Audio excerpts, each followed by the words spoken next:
Just yesterday, President Biden directed FEMA to continue fully reimbursing states, tribes, and territories for all eligible COVID-19 emergency response costs through the end of the calendar year, a 3-month extension of the order he signed on his first full day in office. Importantly, this maintains 100% federal reimbursement for state deployments ahead of the virus. Now let me turn it to Dr. Murphy to discuss our booster plans, and then Drs. Walensky and Fauci to discuss the science behind the plan. Over to you, Dr. Murphy. Well, thanks, Jeff, and it's good to be with all of you again today. Today, I want to update you about where we are regarding boosters for fully vaccinated individuals. Our top priority has always been protecting people and their families from COVID-19. And we have been fortunate to have safe, effective vaccines that offer outstanding protection against the worst outcomes of this virus: severe disease, hospitalization, and death. The COVID-19 vaccines that are authorized in the United States have been remarkably effective, even against the widespread Delta variant. But we know that even highly effective vaccines become less effective over time. Our goal has been to determine when that time might come for the COVID-19 vaccines, so we can make a plan to take proactive steps to extend and enhance the protection the vaccines are giving us. Having reviewed the most current data, it is now our clinical judgment that the time to lay out a plan for COVID-19 boosters is now. Recent data makes clear that protection against mild and moderate disease has decreased over time. This is likely due to both waning immunity and the strength of the widespread Delta variant. Even though this new data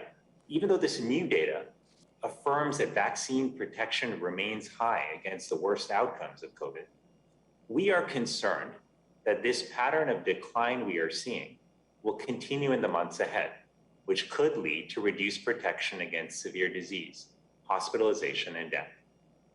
That is why today we are announcing our plan to stay ahead of this virus by being prepared to offer COVID-19 booster shots to fully vaccinated adults 18 years and older.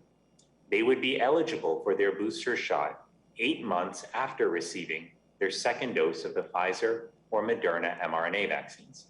We plan to start this program the week of September 20th, 2021. I want to be very clear. This plan is pending the FDA conducting an independent evaluation of the safety and effectiveness of a third dose of the Pfizer and Moderna mRNA vaccines, and the CDC's Advisory Committee on Immunization Practices issuing booster dose recommendations based on a thorough review of the evidence. The plan ensures that people who were fully vaccinated earliest in the vaccination rollout will be eligible for a booster first. This includes our most vulnerable populations, like our healthcare providers, nursing home residents, and other seniors. We will also begin delivering booster shots directly to residents of long-term care facilities. For people who received the Johnson & Johnson vaccine, we anticipate vaccine boosters will likely be needed. The J&J vaccine was not administered in the US until March of 2021, and we expect more data on J&J in the coming weeks. With those data in hand, we will keep the public informed with a timely plan for J&J booster shots. I want to emphasize that this decision was not made lightly. It was made with careful consideration by the top medical and public health experts in the Department of Health and Human Services. It was informed by data, thoughtful analysis, and by our collective years of experience addressing illness and epidemics. As always, we will continue to follow the science on a daily basis, and will take whatever steps are necessary to protect our nation from COVID-19. This plan to administer booster doses does not change our commitment to vaccinating those who are not yet vaccinated here in the US and around the world. The overwhelming majority of hospitalizations and death continue to occur among the unvaccinated.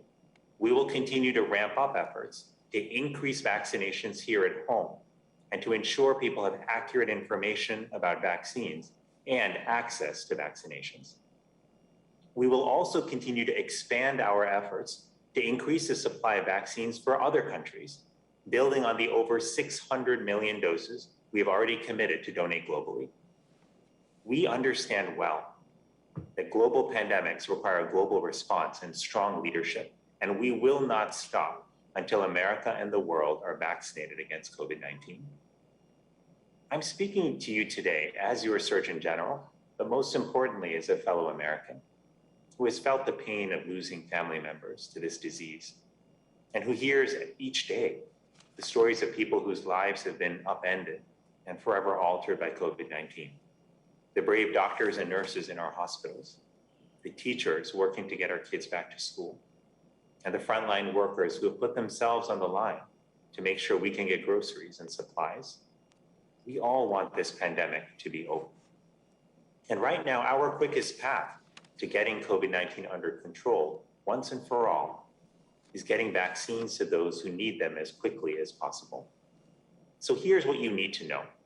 If you are fully vaccinated, you still have a high degree of protection from the worst outcomes of COVID-19, severe disease, hospitalization, and death. So we are not recommending that you go out and get a booster today. Instead, starting the week of September 20th, fully vaccinated adults could begin getting their booster shots 8 months after their second shot of an mRNA vaccine. And finally, all of us must do everything we can to protect our communities from COVID-19.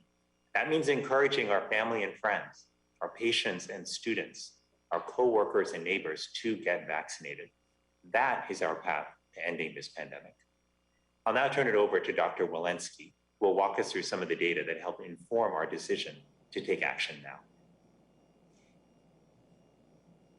Good morning, Doctor. Good morning, everyone. And as Dr. Murthy mentioned, I want to provide an update on vaccine effectiveness. Today, we are releasing 3 articles in MMWR with data I will now describe that are helping to inform our booster plans. Recognizing that for most vaccines, there is a reduction in protection over time, we have been analyzing the data closely from a number of cohorts in the United States and around the world to understand how long protection from the initial COVID-19 vaccine series will last. Examining numerous cohorts through the end of July and early August, 3 points are now very clear. First, vaccine-induced protection against SARS-CoV-2 infection begins to decrease over time. Second, vaccine effectiveness against severe disease, hospitalization, and death remains relatively high. And third, vaccine effectiveness is generally decreased against the Delta variant. So let's jump into the data. On this slide, you will see 2 studies, one from New York and one an analysis of data from the Mayo Clinic. From May 3rd through July 25th, New York examined COVID-19 tests and linked them to individuals' vaccination status based on the state's vaccine records. This allowed New York to study vaccine effectiveness against infection over time for more than 10 million New Yorkers of all ages. Vaccine effectiveness in May, early during the vaccine rollout in the state, was 92%. In the later months, further from vaccination, vaccine effectiveness declined to 80%. These data will be published in the MMWR today. The Mayo Clinic analysis looked at vaccine effectiveness for both the Pfizer and Moderna vaccines among over 80,000 vaccinated and unvaccinated individuals across all age groups with data through July 16th. Like we saw in the New York data, vaccine effectiveness against infection declined over time. In this case, from 76% to 42% for those who received the Pfizer vaccine, and from 86% to 76% for those who received the Moderna vaccine. These data are currently available on a preprint server. Today, CDC will also publish data from our National Healthcare Safety Network, a nursing home cohort where we analyzed more than 85,000 weekly reports from more than 14,900 facilities. Weekly COVID-19 case counts were used to evaluate vaccine effectiveness over time. These data demonstrate that vaccine effectiveness declined over time from 75% in March to 53% as recently as August 1st, 2021.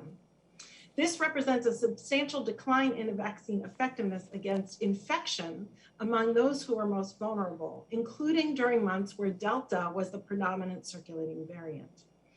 Taken together, you can see that while the exact percentage of vaccine effectiveness over time differs depending on the cohort and setting studied, the data consistently demonstrate a reduction of vaccine effectiveness against infection over time. Importantly, though, despite waning vaccine effectiveness against infection, data analyzed through July continue to demonstrate a stable and highly effective protection against severe illness and hospitalization for people who are vaccinated. Included in the same reports described before, data from New York State and Mayo Clinic also show that vaccine effectiveness against hospitalization remains relatively high, both over time and during periods when the Delta variant was surging. CDC will also publish today in the MMWR data from the Ivy network, which examines data over 3,000 adults admitted to 21 hospitals across 18 states between March and mid-July. This report compares vaccine effectiveness against hospitalizations early after vaccination, within 2 to 12 weeks, and later after vaccination, between 13 and 24 weeks, and found that vaccine effectiveness against hospitalization remained high. However, in this study, only about 7% of samples sequenced were the Delta variant. Taken together, these data confirm that while protection against infection may decrease over time, protection against severe disease and hospitalization is currently holding up pretty well. As we make decisions about boosters, though, we also have to look at vaccine effectiveness in the specific context of the Delta variant. Preliminary data through August 6th from 2 of our vaccine effectiveness cohort studies that include more than 4,000 healthcare personnel, first responders, and other frontline workers in 8 locations across the country show waning effectiveness against symptomatic and asymptomatic infection in the context of the Delta variant, from 92% prior to Delta to 64% with Delta. Notably, this analysis did not show difference over time, which suggests effectiveness is also decreased against Delta, independent of when you were vaccinated. These data suggest full vaccination in the context of the Delta variant may be correlated with less protection against SARS-CoV-2 infection than against prior variants. To be clear, our top priority is to save lives and prevent severe infections. The data we will publish today and next week demonstrate that vaccine effectiveness against SARS-CoV-2 infection is waning. And even though our vaccines are currently working well to prevent hospitalizations, we are seeing concerning evidence of waning vaccine effectiveness over time and against the Delta variant. Additionally, reports from our international colleagues, including Israel, suggest increased risk of severe disease amongst those vaccinated early. Given this body of evidence, we are concerned that the current strong protection against severe infection, hospitalization, and death could decrease in the months ahead, especially among those who are at higher risk or who were vaccinated earlier during the phases of our vaccination rollout. In the context of these concerns, we are planning for Americans to receive booster shots starting next month to maximize vaccine-induced protection. Our plan is to protect the American people and to stay ahead of this virus. Before I turn things over to Dr. Fauci to share the immunologic data informing our decisions, I want to emphasize one final thing. Our vaccines continue to offer the best protection against severe COVID illness. While we are still learning about how these vaccines perform over time and how long they will last against emerging variants, one thing is very clear. Getting vaccinated can keep you out of the hospital. Getting vaccinated can save your life. In areas with low vaccination coverage, we continue to hear far too many heartbreaking stories of people who did not get vaccinated, only then to get severe COVID-19. In these areas, the data are showing us that the more people who are in the hospital, and tragically, more people are dying of COVID-19. We are currently averaging over 500 COVID-19 deaths per day, and these remain largely preventable. If you are still unvaccinated, please get vaccinated. The single best action you can take to protect yourself and others is to simply get vaccinated in the first place. And now I will turn things over to Dr. Psaki. Thank you very much, Dr. Walensky. What I'd like to do over the next couple of minutes is provide you with the immunological basis that would support a third booster mRNA immunization. I will make 4 points and show you representative data from each of these. First, antibody levels decline over time. Second, higher levels of antibody are associated with higher levels of efficacy of the vaccine. Third, higher levels of antibody may be required to protect against the problematic Delta variant. And finally, a booster mRNA immunization increases antibody titers by at least 10-fold and likely much more. Next slide. So let's take the first concept, that antibody levels decline over time, in this case, following 2 mRNA immunizations, and that's regardless of the variant. So if you look at the horizontal axis, at day 29 is when you get your second shot. You can see the level of antibodies go up at 43 days, but look what happens at 119 and 209 days. Regardless of the variant involved, the antibody levels against those variants decline over time. Next slide. Next concept, that higher levels of antibody are associated with higher levels of vaccine efficacy. This is often referred to as an immune correlate. And this is a paper recently published in a preprint server. And what it shows is that a model of vaccine efficacy, in this case, based on the Moderna phase 3 trial, showed that 4 weeks after the second dose, that what you have is a serum neutralization titer of 1 to 100, which goes up from the vertical red line. That gives you an efficacy of 91%. But if you look at the dark black line going from left to right, as you go further up, you get a higher degree of efficacy. So the higher the neutralization titer, the higher degree of efficacy of the vaccine in this model. Next slide. Third issue, higher levels of antibody may be required to protect against Delta.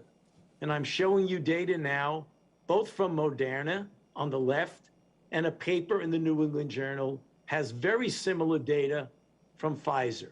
So if you look at the left panel, what you're measuring is neutralization titer after 2 doses of the immunization.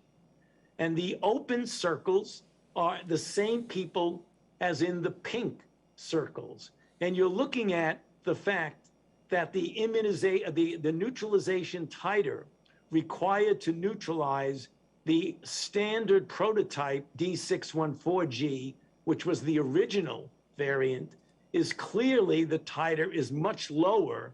As you see, it all goes down in pink when you're dealing with Delta. Next slide. The next concept, and that gets to the booster. The booster mRNA immunization increases antibody titers by at least 10-fold. These are data from Moderna, but Pfizer has announced very similar data.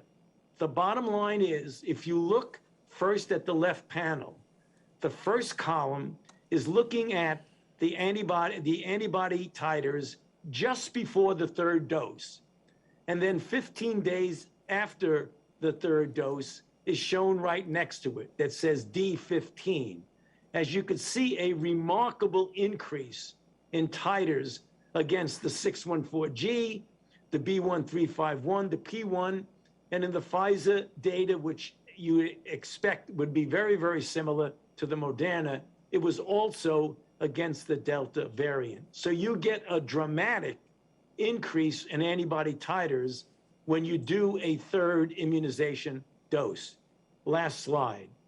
And so in summary, the current immunological data that indicate that antibody levels decline over time, higher levels of antibody are associated with a higher level of efficacy. higher levels of antibody may be required to protect against Delta.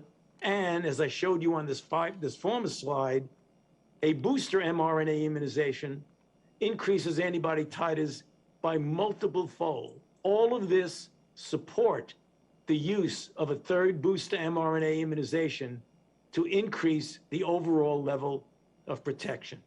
We'll go back to you now, Jeff. Thank you, Drs. Murphy, Fauci, and Walensky. I want to be clear, the President's whole of government vaccination effort is ready to get every American who needs one a booster shot. Pending FDA and ACIP approvals, boosters will be available starting the week of September 20th. The plan is for the rule to be simple. Get your booster shot 8 months after you got your second shot, I apologize. So if you got your second shot on February 1st, you can get a booster starting on October 1st. If you got your second shot on March 12th, you can get your booster starting on November 12th, and so on. Thanks to the aggressive actions we have taken to establish our vaccination program, it will be just as easy and convenient to get a booster shot as it is to get a first shot today. We have enough vaccine supply for every American. And you'll be able to get a booster at roughly 80,000 places across the country, including over 40,000 local pharmacies. In fact, 90% of Americans have a vaccine site within 5 miles of where they live. And importantly, boosters will be free, regardless of immigration or health insurance status. No ID or insurance required. So the bottom line is that we are prepared for boosters, and we will hit the ground running. In the weeks ahead, we'll continue working closely with states, healthcare providers, pharmacies, and national and community-based organizations to ensure Americans know they should get a booster shot 8 months after their second shot. And we will be laser focused on getting boosters to long-term care facilities to make sure residents and staff get their shots and are safe and protected.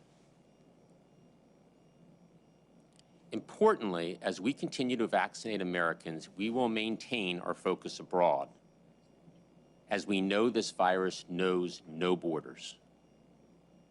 We have already shipped more than 115 million vaccine doses to 80 different countries. More vaccine doses donated than all the other countries in the world combined. And just this week, we started shipping the 500 million Pfizer doses that the U.S. pledged to purchase and donate to 100 low and lower middle income countries in need. And in the coming weeks and months, we will do even more to lead the global vaccination efforts, accelerating our work to build vaccine manufacturing and production capacity, both here in the U.S. and in other countries. Our wartime effort will continue doing everything we can to get even more people vaccinated, both here at home and around the world. We can and must do both at the same time, because that's what it's going to take to end this pandemic. And we will not stop until we get the job done. With that, let's open it up for questions. Thanks, Jeff. And as a reminder, please keep your question to one question. There are many today. First, let's go to Lev Thatcher at Stat News. Hi, folks. Thanks, as always, for doing the briefing. This is a Mike Ryan quote from a WHO briefing earlier today about booster shots. If we think about this in terms of an analogy, we're planning to hand out extra life jackets to people who already have life jackets. And I'm curious, I know you've emphasized, all of you, that this is a false choice, vaccinating Americans versus vaccinating the rest of the world, but could you explain how there isn't finite vaccine capacity and how booster shots for Americans does not at this moment come at the expense of first vaccine or second vaccine doses for folks elsewhere in the world? So let me go first, and then Dr. Murthy, if you want to add anything. Look, to end this pandemic, we have to protect the American people, and we have to continue to do more and more to vaccinate the world. Both are critical, and we're already proving that we can protect our own people here at home as we help others. Just to give you some data here, in the months of June and July, the U.S. administered 50 million shots here in the United States, and we shipped more than 100 million to other countries. As I said, the 115 million doses that we've already donated is more than all the other countries combined. And during the coming months, when we talk about booster shots, we expect to give about 100 million boosters in the United States. And at the same time, we will be donating more than 200 million, twice that number, additional doses to other countries, on our way to donating more than 600 million vaccines. So we are continuing to serve, as the President has said, as an arsenal for vaccines for the world.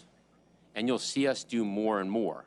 This builds on our support of the TRIPS waiver, our commitment to COVAX, where we are the largest contributor, the Quad partnership, which we helped to establish, which is on track to produce at least 1 billion doses of COVID vaccine in India for the Asia region by the end of 2022, and our work to support vaccine manufacturing in Africa by providing financing to a South African business to bolster manufacturing capacity to produce more than 500 million doses. And we're just going to keep going and going and going. So this is a situation where we're going to do both. We're going to both protect the American people, and we're going to do more and more to help vaccinate the world. Dr. Murphy?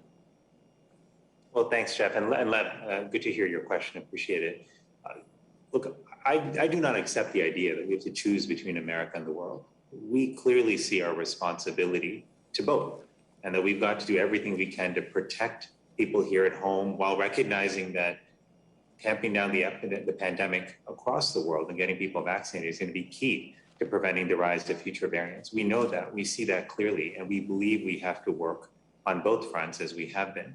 But Lev, when we see data that is giving us essentially indications that protection is starting to diminish in terms of mild, moderate disease, when we recognize that if this trajectory continues, that people who are well protected today may see more vulnerability in the future, we have to act. The science tells us that, our clinical judgment tells us that, and that was a collective decision of the top public health and medical experts in this administration. So again, we will do everything possible to protect people in our country. That's why we're announcing this booster plan. But we will also continue to accelerate our efforts to vaccinate the rest of the world. We take that responsibility very seriously. Next question, please. Cheyenne Haslett at ABC News. Hi, thanks for taking my question. How realistic is that September 20th launch date, given that we haven't seen the official EUA request from Pfizer or Moderna yet? That is the date that we're working toward, and as we've said, that is obviously pending both the FDA's approval and the ACIP's recommendation. So that is the date that we are prepared for at the beginning of the week of September 20th. Next Jeremy, question. CNN. Hey there, thanks for taking my question. First of all, why did you guys decide not to limit this to older and more at-risk Americans and simply say that all vaccinated people will need a booster shot after 8 months? And secondly, you say in this statement that the protection against severe disease, hospitalization, and death could diminish. How certain are you about that? And are you saying over time that you do not believe these vaccines will continue to be highly effective at preventing hospitalization and death? Thanks. Let's start with you, Dr. Murphy. Well, thanks, Jeremy, for that question. Look, first I would say that when we look at the data we see a reduction in protection against mild to moderate disease across age groups.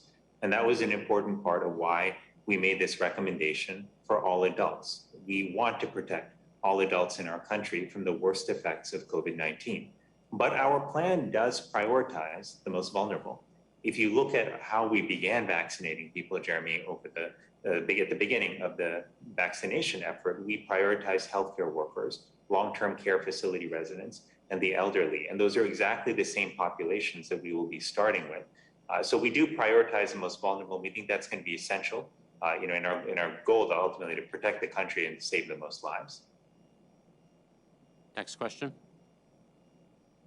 Alice Park at Time.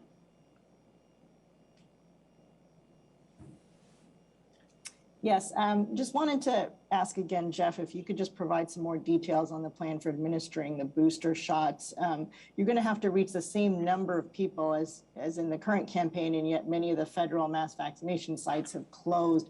So does that mean we can expect to see more doses shipped to doctors' offices, pharmacies, smaller clinics, and will states continue to be the intermediary for managing that and distributing that?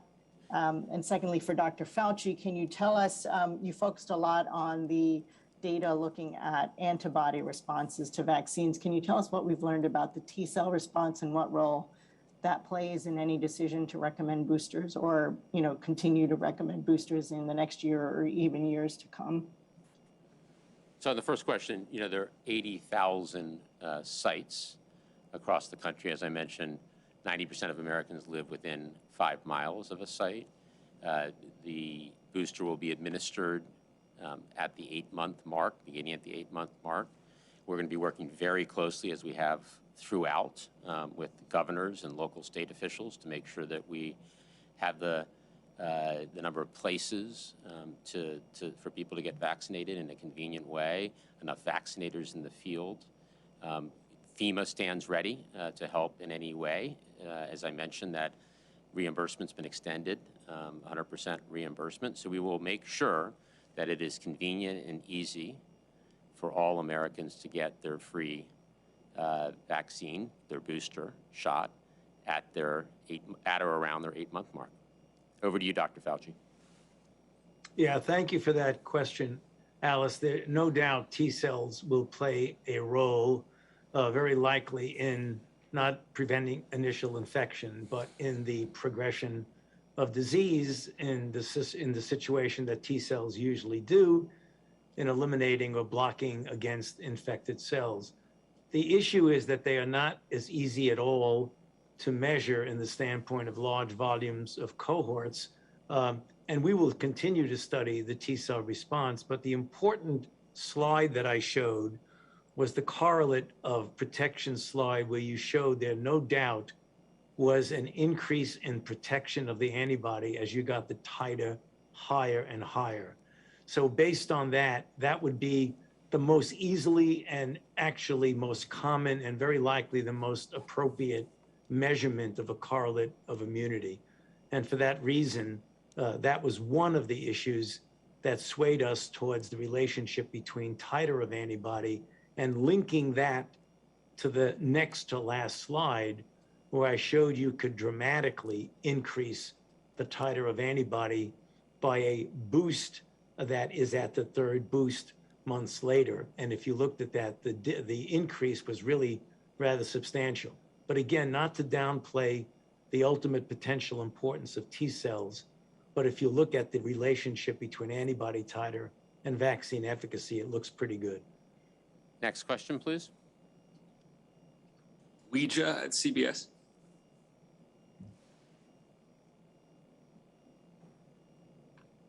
Hi, thanks so much for taking my question.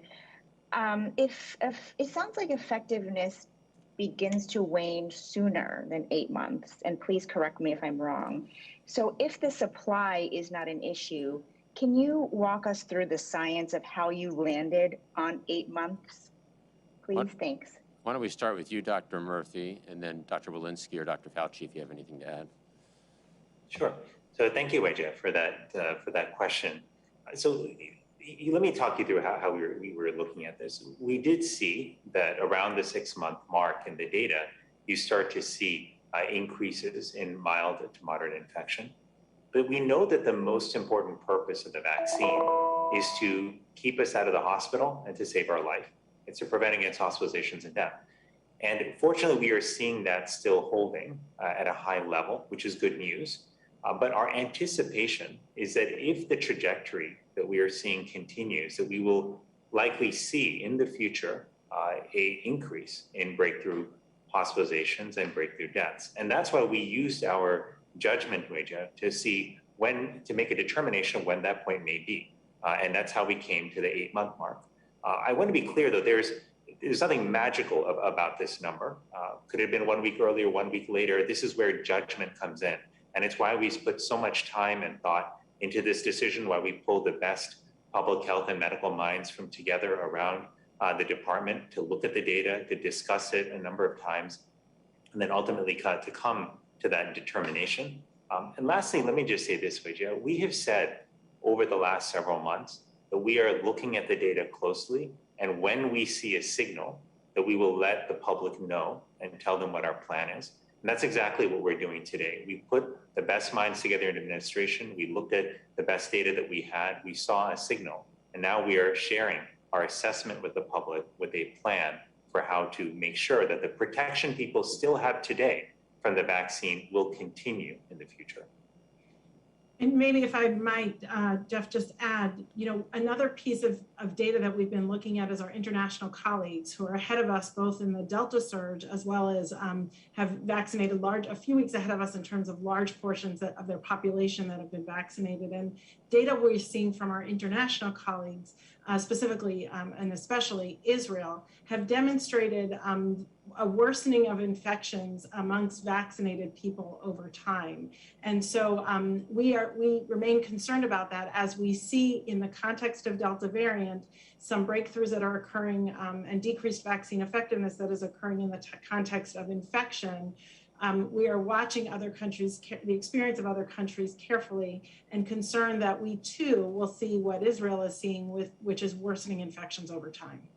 Yeah, and Jeff, one other thing, it has been such a almost reproducible phenomenon with COVID-19. If you wait for something bad to happen before you respond to it, you find yourselves, you're considerably behind your real full capability of being response. So as Vivek said in the introduction, you want to stay ahead of the virus. And if you look at the indications that we've had, including with what Dr. Walensky just mentioned, you don't want to find yourself behind playing catch up. Better stay ahead of it than chasing after it. Next question, please. Felicia Schwartz at the Wall Street Journal. Hi, thanks.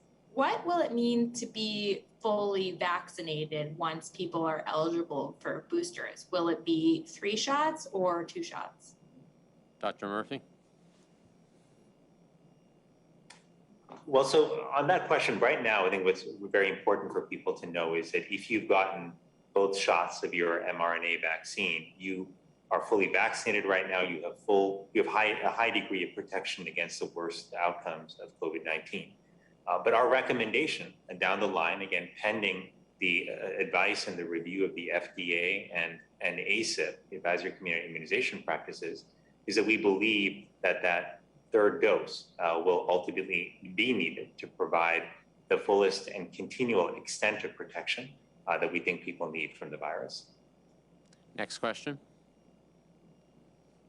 Josh Wingrove, Bloomberg. Hi there. Dr. Walensky, you addressed this earlier a little bit, but I'd like you to expand on what has changed. I mean, 5 days ago, with the decision on immunocompromised people, for whom this is a pretty different scenario. Those are people who didn't have great protection in the first place, as opposed to having waning protection. You made a point of saying repeatedly that booster shots weren't needed for the time. And now 5 days later, not only are they being announced, they're being announced for everyone. Is it the Israeli data in particular that changed your mind? Why the change of position over 5 days? And can you also clarify, Dr. Murphy said this is only adults Pfizer was EUA'd for 16 plus in December, so we're not that far away from 16 and 17-year-olds being eligible. Should they get a booster when they are at 8 months, or should they not get a booster when they are at 8 months? Thank you. Thank you, Josh, and thanks for actually noting that clarification. So we made, based on the FDA review and ACIP, and exactly as you said, the note that immunocompromised people actually never got really a good immune protection to begin with. We noted that as of now, we should be offering a third dose of vaccine to our immunocompromised people, anyone immunocompromised who's eligible for vaccination. However, what we've seen over the data that really has been analyzed over the last week or two from data through July, because it was important to really understand the impact of the Delta variant here, we are starting to see waning immunity with regard to symptomatic infection, not severe infection, but symptomatic infection. So we're staying ahead of this virus. And what we are saying is we are planning for a time in, September 20th to say, as we are following symptomatic infection is waning, we have not yet seen that severe disease and hospitalizations is really waning. That's remaining relatively stable, but we're looking at other countries. And as we do so, we're seeing worsening outcomes in other countries. And in the context of all of these studies, different cohorts, different settings across the country and our international colleagues, we've made the decision to plan for these booster doses. Dr. Murthy, do you want to address the 16, 17-year-olds? Sure. So it's a good question. And when it comes to 16 and 17-year-olds and minors in general, we are going to let the FDA weigh in on that, obviously do their thorough review. And then based on their recommendations and ACIP's recommendations, we will have guidance to share for those who are under 18. I also just want to underscore one thing to your question about the last 5 days in our message. I want to be very clear that what we have said before, which is still true today, is we do not believe that the general population needs booster shots today. That was true yesterday, it was true 5 days ago, it was true a few weeks ago. We are announcing a plan for the future, and that's extremely important. We want people to understand it. This is a plan for the future, and it's based on an assessment of data, including recent data that we have just come across in over the last few days. We have said from the beginning, when we see a signal, we will tell you, and that is what we are doing. Next question. Last question. Let's go to Shannon Pettypiece at NBC.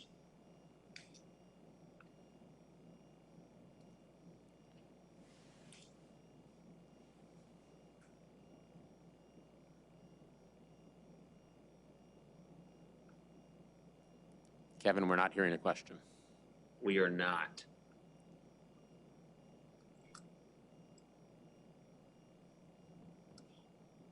All right, sorry, Shannon. We'll go to Brenda Goodman at WebMD and circle back. Oh, hey, can you guys hear me now? Oh, I'm sorry. I found myself in the mute nightmare. You've got a bit of an echo. Go ahead, please. Okay. Sorry about that, guys.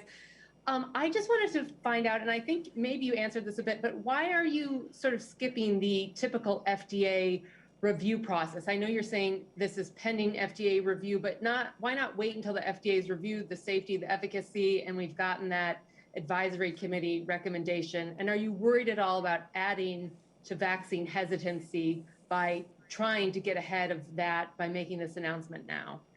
Dr. Murthy?